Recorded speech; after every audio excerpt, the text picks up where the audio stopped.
আকাশে রংধনু খুঁজত, গাছে গাছে ফড়িং। বৃষ্টি এলে ভিজে ভিজে মাটির গন্ধ নিত। জীবনানন্দের প্রেমে পড়েছিল, সাথে বনলতারও।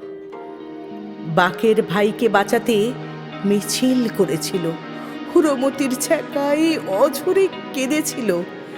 জেল থেকে বলছি। বঙ্গাব্দ 1400-তে সারাদিন ডুবে থাকত, ব্রহ্মপুত্রের পাড়ে দাঁড়িয়ে জীবনের গায়ে রং মাখত। একদিন পৃথিবীর সাথে পথ চলতে চলতে পথ হারালো, চোখ হারালো, বড় হতে চেয়ে ভিতরটা হারালো। বৃষ্টি পাগল ছেলেটা ভেজে না আর। হঠাৎ হঠাৎ বিদ্যুৎ চমকালে চমকে ওঠে, মনকে বলে, চল ফিরে যাই।